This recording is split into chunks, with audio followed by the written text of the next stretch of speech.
In the digital age, we have a problem. There's lots of amazing stuff online, but finding what you need isn't always that easy. This is the story for teachers, researchers and learners everywhere. But this is where RES comes in.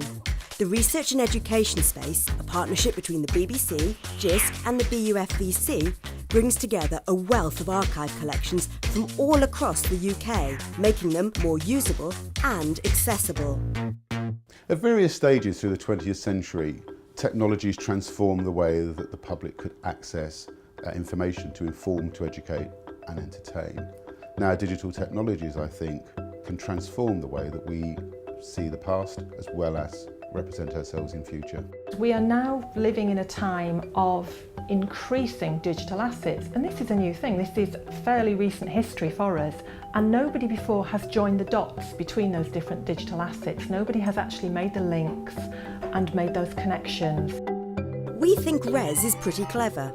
Using our technical platform, Acropolis, RES will collect catalogues from around the UK and connect them together in an organised way. It means if you're looking for something, it'll be a whole lot easier to find. And it doesn't stop there.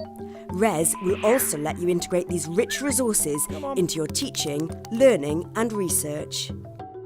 For me, I think it's really about surfacing and making accessible all that rich content that we have. It's incredibly exciting because there's some incredibly rich and interesting material that's there, but it's not always very accessible or very discoverable. RES is working with archive collections from all across the UK, including the British Library, the Wellcome Trust, the National Archives and many others. And if you know anything about their collections, you'll know they are huge, rich and extremely valuable to enhance learning and research.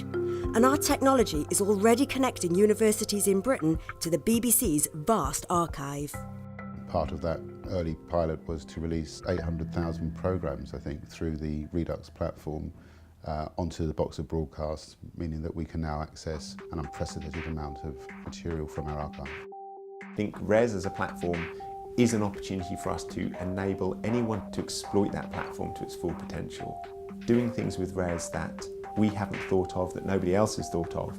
The exciting thing about the future potential of RES is how many different people can input. So this can be people from an educational background, from a research background, from a whole host of different backgrounds. It will continue to be innovative, it will continue to have meaning and it will continue to make a difference. Importantly, this is right at the beginning of the project as well. Things are only going to evolve and more exciting things are going to come along. And this is where you come in. Maybe you have an idea for a clever new app or a fresh approach to exploiting an archive collection. Whatever your inspiration, it's time to collaborate. This, I think, is the opportunity for us to use digital technologies and our archives of the past to transform the environment for the future.